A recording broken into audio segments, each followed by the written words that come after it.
Good morning class. आज आप chapter number 14 देवताओं का अंचल कुल्लू इसके बारे में पढ़ेंगे। तो कुल्लू को देवताओं का अंचल क्यों कहा गया है, आखिर ऐसी वहाँ पर क्या बात है। इस यात्रा वृत्तांत के माध्यम से लेखक ने कुल्लू के भव्य प्राकृतिक सौंदर्य, वहाँ के लोगों के रहन सहन, धार्मिक आस्थाओं, विश्वासों, रीति रिवाजों, प्रसिद्ध मंदिरों तथा अन्य दर्शनीय स्थानों का वर्णन किया है, इसलिए इसको देवताओं का अंचल कहा गया है। कुल्लू का नाम देवताओं का अंचल वैली ऑफ द गॉड्स इसलिए पड़ा क्योंकि यहाँ असंख्य देवी देवता और विभिन्न ऋषि मुनि यहाँ के आदिम निवासियों द्वारा पूजे जाते थे। तो यहाँ पर बहुत ज़्यादा असंख्य मतलब जिसको गिना नहीं जा सकता ऐसे देवी देवता रहे हैं पुराने समय में, और यहाँ के जो ऋषि मुनि थे वो सब लोगों के द्वारा पूजनीय होते थे, इसलिए इसको देवताओं का अंचल कहा जाता था। यहाँ से देवताओं का अंचल आरंभ होता है। इसका बड़ा बढ़िया प्रमाण यह मिला कि मानवों की सृष्टि मोटर को देवताओं की सृष्टि मानव के पीछे पीछे चलना पड़ा। जो मानव की सृष्टि है यानी कि जो हमारी ये समाज है, ये लाइफ है, ये दुनिया है, इसकी मोटर को जो देवताओं की सृष्टि है यानी कि जो देवताओं का वास है जहाँ पर, वह मानव के पीछे पीछे चली। जैसे जैसे मानव ने मनुष्य ने अपने अपने देवताओं को पूजना आरंभ किया, उनकी आराधना शुरू की, उनको मानना, उनको मान्यता देना, उनको महत्ता देना शुरू की, वैसे वैसे ही देवता भी मानव की सृष्टि के पीछे पीछे चल दिए। मंडी से कुल्लू प्रदेश में जाते हुए, मंडी है एक जगह, जब वहाँ पर जाते हैं कुल्लू मनाली बीच में एक मंडी आती है जगह, वहाँ से कुल्लू प्रदेश में जाते हुए व्यास नदी को रस्सी के झूलना पुल से पार करना पड़ता है। उसको जाने के लिए एक व्यास नदी पड़ती है जिसके ऊपर पुल कौन सा है, रस्सी से बना हुआ है, यानी कि जैसे कि वो हिलता है तो इसलिए उसका नाम है रस्सी के झूलना पुल। उसको पार करना पड़ता है। उस पर से लारी का जाना काफ़ी खतरनाक है। लारी 4 मील की रफ्तार से तेज ना चले। लारी एक चीज़ होती है, एक कन्वेंस होता है जो 4 मील की रफ्तार से मतलब 1 घंटे में वो 4 मील ही चल पाती है, इसकी रफ्तार से तेज नहीं चलती है। इसका प्रबंध यह किया गया है कि पुल का चौकीदार अपनी पीठ पर एक तख्ती टांगे। तख्ती मतलब एक छोटा सा बोर्ड जिस पर बड़े बड़े अक्षरों में लिखा रहता है 4 मील रफ्तार। इस आदमी के पीछे पीछे इसी की चाल से चलो। आगे आगे चलता है और मोटर उसके पीछे पीछे चलती है।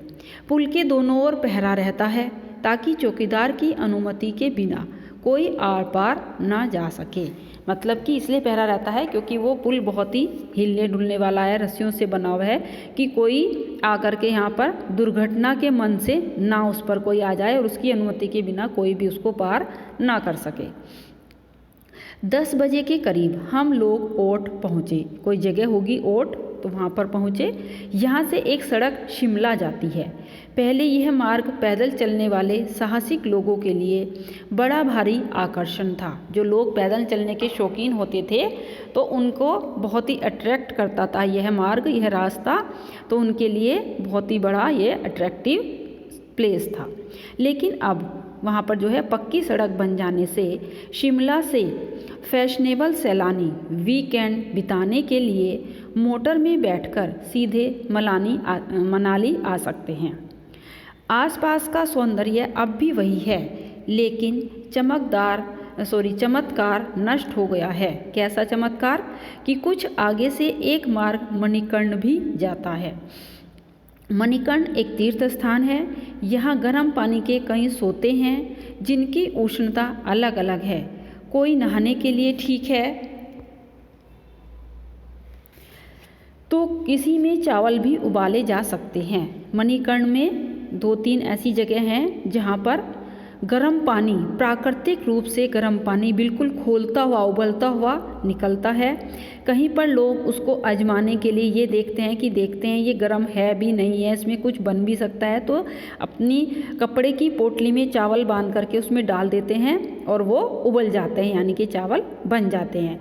कहीं पर ये कहा गया है कि यहाँ पर नहाते हैं, नहाने से यहाँ पर सारे शरीर के दुख दर्द मिट जाते हैं, सारी बीमारियां ठीक हो जाती हैं। तो इस प्रकार के कई सारे वहाँ पर गर्म पानी के स्रोत हैं। व्यास नदी के किनारे किनारे सुंदर किंतु कहीं कहीं खतरनाक सड़क पर बढ़ते हुए हम लोग 12 बजे कुल्लू पहुँच गए।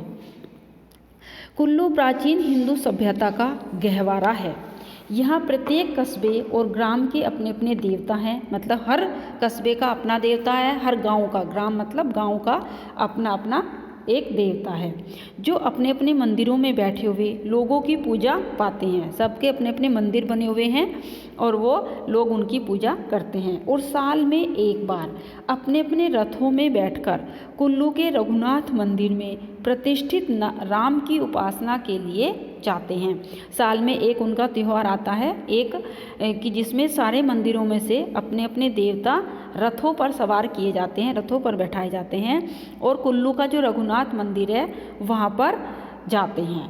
सैकड़ों देवी देवताओं और उनके मंदिरों के कारण तथा इस विराट देव सम्मेलन के कारण उस प्रोग्राम का नाम रखा जाता है देव सम्मेलन के कारण ही कुल्लू प्रदेश का नाम देवताओं का अंचल यानी कि वैली ऑफ द गॉड्स पड़ा है। ये असंख्य देवी देवता और ऋषि मुनि यहाँ के आदिम निवासियों द्वारा, आदिम मतलब जो पुराने समय में होते थे, वहाँ पर बहुत ही पहले समय में पूजे जाते थे। यहाँ पर दशहरे के दिन विजयी राम का उत्सव होता है। दशहरे के दिन वहाँ पर एक उत्सव मनाया जाता है जिसको कहा जाता है विजयी राम का उत्सव, जिसमें आसपास के सब देवी देवता रथों में बिठाकर लाए जाते हैं। इस विराट उत्सव में ऐसा सुनने में आता है कि हजार हजार की संख्या तक देवता शामिल होते हैं। कुल्लू प्रांत में व्यास कुंड तथा व्यास मुनि वशिष्ठ हैं, आदि ऋषि मुनियों के स्थान हैं, पांडवों के मंदिर हैं। भीम की पत्नी हिडिंबा देवी भी पूजी जाती है। भीम की पत्नी थी हिडिंबा, जो आपने अभी देखी भी होगी महाभारत में, तो उसका भी एक मंदिर है यहाँ पर, सिर्फ एक अकेला यहीं पर वह मंदिर है, तो उसकी भी पूजा की जाती है। और सबसे बढ़कर महत्वपूर्ण बात यह है कि वहाँ पर मनु ऋषि यानी मनु भगवान का भी एक मंदिर है।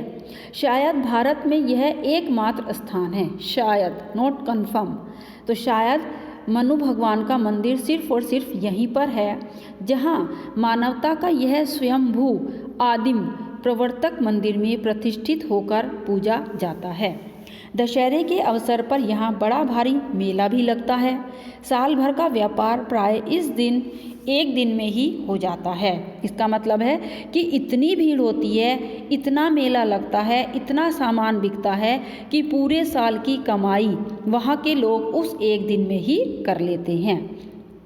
व्यापार से मतलब वही है कि पूरे साल इतना बिजनेस नहीं होता है जितना उस एक दिन में हो जाता है। बाहर से आए हुए यात्रियों के लिए बनी हुई देशी अंग्रेजी दुकानों और कुछ होटलों या पंसारी हाट की बात अलग है। इसलिए यहाँ पर ग्राहक और विक्रेता दोनों ही बड़ी उमंगे लेकर आते हैं कि भाई वहाँ पर अच्छा अच्छा सामान और बहुत अलग तरह का सामान मिलेगा। ये उमंग लेकर के यहाँ पर यात्रीगण आते हैं।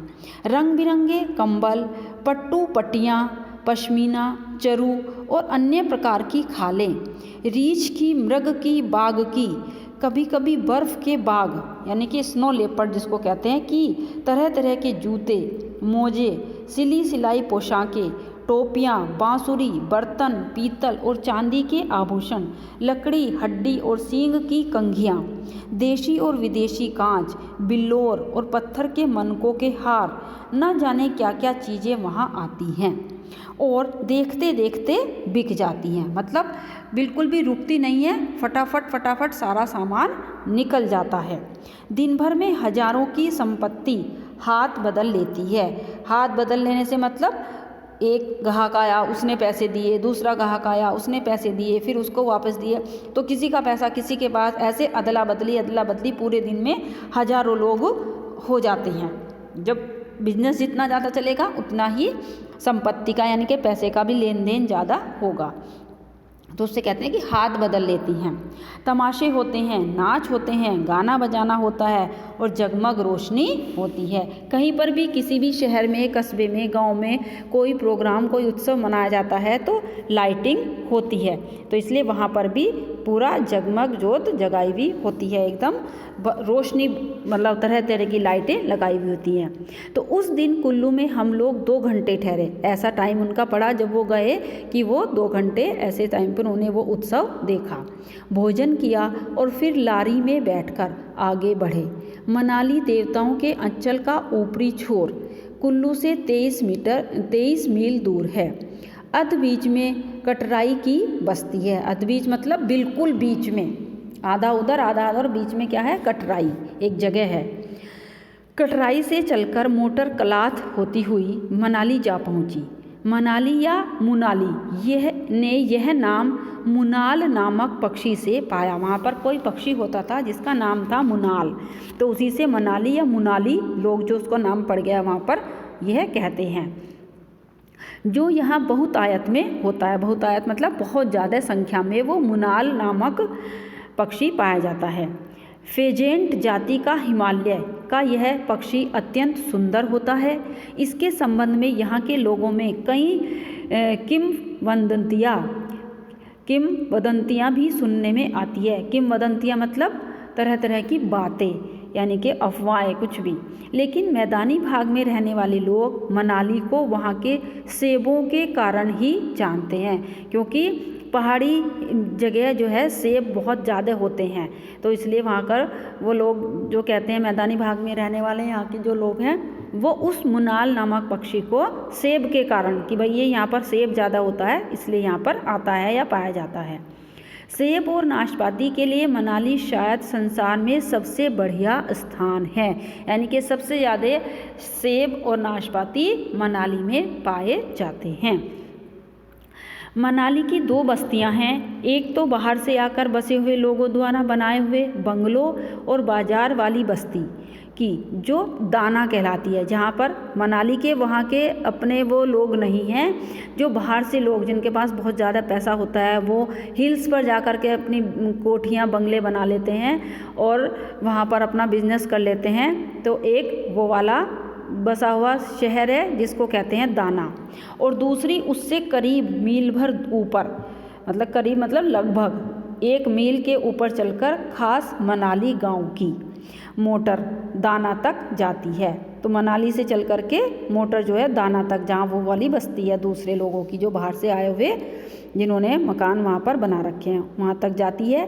दाना से सड़क फिर व्यास नदी पार करके रोहतांग की जोत से होकर लाहौर को चली जाती है। इसी मार्ग पर मनाली से 2 मील की दूरी पर वशिष्ठ नाम का गांव है। जो गुरु वशिष्ठ हुए हैं उन्हीं के बारे में ये बात कही गई है, जहाँ गर्म पानी के कुंड हैं और वशिष्ठ मंदिर भी है। कहते हैं कि वशिष्ठ ऋषि यहीं तपस्या करते करते पाषाण हो गए थे। पाषाण मतलब पत्थर बन गए थे वो बैठे बैठे तपस्या करते करते, ऐसा माना जाता है, ऐसा कहा गया है। उनकी पाषाण मूर्ति वहाँ पूजी भी जाती है। जो पत्थर की मूर्ति उनकी है वहाँ पर लोग पूजते भी हैं। यहाँ पानी में गंधक की मात्रा काफ़ी है और यह स्वास्थ्य के लिए बहुत अच्छा है। तो एक वहाँ पर गंधक के पानी का स्रोत है मणिकर्ण में, मनाली में, कि अगर उसमें नहाओ तो सारे जो भी बॉडी के पेन्स होते हैं वो ठीक हो जाते हैं उसमें नहा करके। रोहतांग की जोत पर ही व्यास कुंड है। यहाँ से कुछ मील हटकर व्यास मुनि का स्थान है, जहाँ से व्यास नदी का उद्गम है, मतलब जहाँ से व्यास नदी निकलती है। रोहतांग का मार्ग बहुत रमणीक है। रमणीक मतलब बहुत ही सुंदर है। व्यास नदी के वेग से किस तरह पहाड़ के पहाड़ कट गए हैं वह भी देखने की चीज़ है। कहीं कहीं तो नदी 8-10 फुट चौड़ी दरार में 400-500 फुट नीचे जाकर अदृश्य हो गई है। जो सिर्फ 8-10 फुट चौड़ी है इतनी, लेकिन सिर्फ गहराई कितनी है उसकी, कम से कम भी 400-500 फुट नीचे, और पता ही नहीं चलता है। जितनी नीचे तक देखो ऐसा लगता है कि जैसे अब तो ख़त्म हो गई नदी, दिखती ही नहीं है, इतनी गहराई है। केवल स्वर सुनाई पड़ता है कि हाँ भाई नीचे जो है नदी बह रही है। इसका कारण यह है कि व्यास नदी बहुत तीव्र गति से नीचे उतरती है, मतलब नीचे गिरती है फ्लो में बहुत ज़्यादा। अपने मार्ग के पहले 5 मील में जितना नीचे उतर आती है, सबसे पहले का शुरू का रास्ता जो उसका 5 मील का है, उसमें जितना नीचे उतर आती है वह उतना अगले 50 मील में भी नहीं, और उसके बाद में 500 मील में भी नहीं है। जितना 50 मील में उतर जाती है उतना आगे 500 मील में भी नीचे नहीं उतरती, इतनी स्लो हो जाती है, और पहले इतनी ज़्यादा अधिक तीव्र गति से नीचे उतरती है। रोहतांग की जोत के दूसरी ओर कोकसर पड़ाव है। यहाँ जाते हुए बर्फ़ के सौंदर्य का जो दृश्य दिखता है वैसा मैंने दूसरा नहीं देखा। उसका न वर्णन हो सकता है न चित्र खींच सकता है। कुछ मीलों के दायरे का एक प्याला सा बना हुआ है जिसके सब ओर ऊंची ऊंची हिमावृत चोटियाँ, उससे कुछ नीचे पहाड़ों के नंगे काले अंग, और प्याले के बीच में फिर बर्फ़ से छाया हुआ मैदान। मानो अभिमानी पर्वत सरदारों ने अपना शीश और कटी प्रदेश तो ढक लिया है, लेकिन छाती दर्प से खोल रखी है।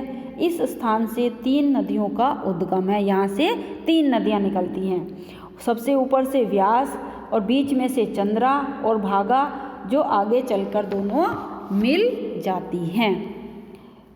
दाना के दूसरी ओर पहाड़ की ढलान पर चीड़ के जंगल में हिडिंबा देवी का मंदिर है।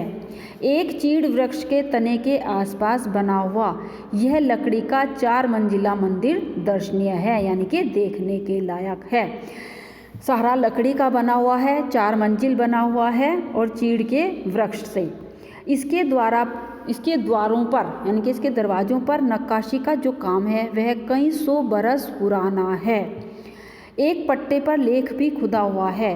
मंदिर से मनाली की ओर जाते हुए मार्ग 2 चट्टानों के बीच होकर गुजरता है, जो अपने आकार के कारण देवी का चूल्हा, यानी कि उसका आकार ऐसा है, ऐसा लगता है कि जैसे वो देवी का चूल्हा हो, वहाँ पर देवी खाना बनाती हो, के नाम से प्रसिद्ध है।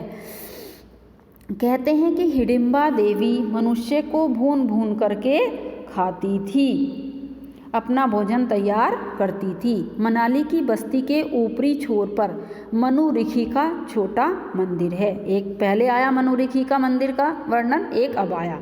विशेष सुंदर भी नहीं है, बहुत ज़्यादा अधिक सुंदरता भी नहीं है उस मंदिर की, लेकिन मनु का एकमात्र मंदिर होने के कारण यह विशेष महत्व रखता है, सिर्फ एक महत्व है। मैं मनाली आया तो था स्वास्थ्य लाभ करने, मतलब यहाँ पर नहाऊंगा, शांति से रहूँगा, शुद्ध हवा लूँगा, लेकिन सबसे बड़ी आकांक्षा यह थी कि एकांत में रहकर एक बड़ा सा उपन्यास लिख डालूँगा। जब कोई कवि कहीं कुछ लिखता है तो वो सबके बीच में बैठ कर के नहीं लिख सकता, उसको उसके लिए एकांत चाहिए होता है, मन को शांत करने की जगह चाहिए होती है। तो इसलिए लेखक ने भी सोचा कि मैं आया तो मनाली इसलिए था कि स्वास्थ्य लाभ लूँगा और एक बड़ा सा उपन्यास लिख डालूँगा। जेल में रहते हुए उसका ढांचा तैयार हुआ था। उसने अपने मन में, जेल में गया होगा लेखक कभी, तो उसको सोच लिया था कि मैं कैसे कैसे वह उपन्यास लिखूँगा, और वह मैंने अंग्रेजी में पूरा लिख भी डाला था। लेकिन जेल के 4 वर्षों ने मुझे यह भी दिखा दिया था कि उसमें अभी लड़कपन बहुत है, मतलब बचपन जैसा, जैसे किसी छोटे इंसान ने लिखा हो उपन्यास ऐसा था, तो उसमें उसको कुछ चेंजेस करने थे। एक बड़े कैनवस पर मैंने एक विद्रोही के पूरे जीवन का चित्र खींचने की कोशिश की थी। कैनवस का एक कपड़ा होता है, तो जो उसका विरोधी था उसका जीवन कैसा होगा, उसके चित्र खींचने की, यानी कि उसके बारे में सारा कुछ लिखने की उसने कोशिश की। और जहाँ तक चित्र का संबंध था वह काफ़ी सच्चा उतरा था, मतलब काफ़ी कुछ उससे, जैसा उसका जीवन था उससे मिलता जुलता था, बिल्कुल सही उतरा था मतलब। पर जिस भूमि पर वह खींचा गया था, भारतीय समाज और संस्कृति, उसका ज्ञान मेरा अधूरा ही था, इसलिए चित्र ठीक नहीं था। अब नए अनुभव के आधार पर परिवर्तन और परिष्कार करके मैं उसे फिर हिंदी में लिखना चाहता था। इंग्लिश में तो उन्होंने पूरा कर लिया था, अब वह उसको हिंदी में लिखना चाहते थे। उपन्यास को मैं जीवन दर्शन मानता हूँ और इस दृष्टि से गंभीर चीज़ लिखने के लिए एकांत जरूरी था। तभी मैं परिचित सभ्य लोगों की बस्ती से अलग मनाली में आ जमा था। जहाँ पर वो रहते होंगे वहाँ पर उनके सब जानने वाले भी होंगे, पढ़े लिखे भी होंगे, इसलिए कि वह यहाँ पर एकांत मुझे नहीं मिल सकता है, इसलिए वो एकांत जगह को ढूंढने के लिए मनाली में आ गए थे। मनाली अपनी स्थिति के कारण ही नहीं, सौंदर्य के कारण भी देवताओं के अंचल का सुनहला ऊपरी छोर है। दृष्टि क्षेत्र में सींचे देखने की आदि मेरी आंखें इस विराट सौंदर्य को पीती जाती थी। मतलब इतना अच्छा था, इतना सुंदर था कि उन्होंने उसकी सुंदरता जो है अपने मन में, वो अपनी आंखों में बसा रहे थे और मानो अपने पर विश्वास नहीं कर पाती थी। सीखचों का संस्कार इतना गहरा पड़ गया था कि मैं बाहर बिखरी हुई सौंदर्य राशि को देखकर भी भीतर में अपने पुराने बंदी जीवन की स्मृतियाँ निकालता जाता था। जैसे शाही पोशाक में लिपट कर भी भिखमंगा अपनी फटी हुई और थिंगरों में से भूषित गुदड़ी को नहीं भूलता। इसका मतलब ये है कि उसके सौंदर्य राशि को देखकर भी मैं भीतर में अपने पुराने बंदी जीवन को, पुराना बंदी जीवन जिस समय वो जेल में थी, कि उसकी यादें, स्मृतियाँ मतलब वहाँ की यादें निकालता जाता था। कैसे निकालता था कि जैसे शाही पोशाक में लिपटकर, यानी कि एक बहुत ही सुंदर जैसे राजा पहनते हैं वैसे ड्रेस में लिपट करके, यानी कि पहन करके भी भिखमंगा, लेकिन अगर किसी भिखारी को ऐसी सुंदर राजा जैसी पोशाक पहना दी जाए तो लेकिन फिर भी वह क्या, उसके याद में क्या रहेगा कि भाई मैं कैसा था, भिखमंगा था, वो उसकी यादें बनी रहेंगी, क्योंकि इतने लंबे समय तक वो उसी वेश में रहा। अपनी फटी हुई और थिंगरों से भूषित गुदड़ी को, थिंगरों मतलब बिल्कुल फटी चीथड़े जैसी, उनसे सुशोभित गुदड़ी, यानी कि गुदड़ी क्या देते हैं जो फटे पुराने चीथड़े कपड़े लपेटे फिरते रहते हैं ना, कि गुदड़ी को नहीं भूलता। जैसे कि भिखमंगा अपने उस टाइम को नहीं भूलता है, चाहे उसको कितना भी अच्छा कुछ दे दिया जाए पहनने के लिए, खाने के लिए, वैसे ही वो भी अपने उस बंदी जीवन को नहीं भूल पा रहे थे। लेकिन मनाली ने मानो उन स्मृतियों पर, उन यादों पर भी अपनी छाप डाल दी। मतलब उसने, इतनी सुंदर थी मनाली, इतनी सुंदर है मनाली कि जो उसकी बंदी की, जो उसकी जेल के समय की यादें उसके दिमाग पर थी, वो भी हल्की हल्की धुंधली हो गई। उन पर भी मनाली की सुंदरता ने अपनी छाप डाल दी। वे अपने आप में कटु स्मृतियाँ मानो सुंदरता के एक ढांचे में ढलकर निकलने लगी। कड़वी तो थी ही वो यादें, बहुत ज़्यादा दुख भरी थी जब वो जेल में बंद था, तो यानी कि उन यादों पर भी मनाली ने सुंदरता के एक ढांचे में ढलकर निकाल दी। अगले दिन प्रातःकाल ही देवताओं के अंचल में बैठे हुए एक शूद्र मानव ने पाया कि वह भी देवों का समकक्षी हो गया है। मतलब वह भी, उसके सामने भी देवता हैं। उसने भी मान लिया है कि यहाँ पर वाकई में ही देवता निवास करते हैं। सृष्टा हो गया है, वह लिखने लगा और वह उसके बाद बैठा बैठा वहाँ पर उसने लिखना शुरू कर दिया। तो इसके जो लेखक हैं वो हैं सच्चिदानंद हीरानंद वात्स्यायन अज्ञेय। इसका पूरा नाम है, अगर आपके पास क्वेश्चन आता है कि इस पाठ को किसने लिखा है या इसके लेखक कौन है, ये किसके द्वारा रचा गया है, इसके रचयिता कौन है, तो आप पूरा नाम लिखेंगे सच्चिदानंद हीरानंद वात्स्यायन और फिर सिंगल इन्वर्टेड कॉमा में अज्ञेय। तो ये था आपका चैप्टर देवताओं का अंचल कुल्लू। इसके जो शब्दार्थ हैं वो आप मार्क कर लीजिए, जो आपको अपनी नोटबुक में करना है। सृष्टि रचना, झूलना और गहवारा, जिसको कि आपको पता होना चाहिए, इसका मीनिंग होता है पालना। स्वयंभू यानी कि स्वयं उत्पन्न हुआ। और जरू यानी कि गर्भवती भेड़ का पेट चीरकर निकाले गए बच्चे की खाल। किम वदंतियाँ यानी कि प्रचलित उक्तियाँ, कहावतें, बातें। बिल्लोर शीशे जैसा सफ़ेद पारदर्शक। चमकदार यानी कि पत्थर। पट्टू मोटा ऊनी कपड़ा। पाषाण मतलब पत्थर। उद्गम यानी कि नदी के निकलने का स्थान। दर्शनीय देखने योग्य, इसके मतलब सारे ही कर लेना, इसके शब्द अर्थ अच्छे हैं जो कि आपको पता होने चाहिए। फिर आता है मौखिक प्रश्न। कुल्लू जाने के लिए व्यास नदी को कैसे पार करना पड़ता था? रस्सी के झूलना पुल से। आप पूरा लिखेंगे या पूरा याद करेंगे। लारी की रफ्तार कम करने के लिए क्या प्रबंध किया गया? पुल का चौकीदार अपनी पीठ पर बैठाकर एक तख्ती टांगता था। ये है। मणिकर्ण की क्या विशेषता है कि यहाँ पर जो है बहुत सारे वो हैं गर्म पानी के स्रोत हैं और यह एक तीर्थ स्थान है। कुल्लू का सबसे बड़ा मेला कौन सा है? विजयी राम का मेला। कुल्लू से मनाली कितनी दूर है? 23 मील दूर। हिडिंबा किसकी पत्नी थी? भीम की पत्नी। तो ये सारी मौखिक प्रश्न हैं, आप इनको बहुत अच्छे से कर लेना। फिर आता है अर्थ ग्रहण संबंधी प्रश्न। मनाली की क्या विशेषता है? ये आपको खुद करना है। इसी जो आपको पैराग्राफ दे रखा है इसी पैराग्राफ में से ये हैं। पठित पाठ के आधार पर निम्नलिखित वाक्यों को उचित क्रम में पुनः लिखिए। ये भी करना अपनी नोटबुक में, इनको क्रम से लिखना अपनी नोटबुक में, जो जो बात पहले हुई कौन से नंबर पे कौन सी हुई। और फिर ये खा वाला प्रश्न जो है इसमें एक पैराग्राफ दे रखा है, इसको आप इसके क्वेश्चंस के आंसर खुद करना। फिर है लघु उत्तरीय प्रश्न और दीर्घ उत्तरीय प्रश्न जो आपको असाइनमेंट्स में भेज दिए जाएंगे, जो भी वो होंगे महत्वपूर्ण होंगे, सारे नहीं, जो भी आपको भेजे जाएंगे आपको वो अपनी नोटबुक में करना है। और अगर चैप्टर में से कोई पैराग्राफ कोई लाइन समझ नहीं आई है तो आप लाइव क्लास में पूछ सकते हैं। Okay class, thank you, God bless you.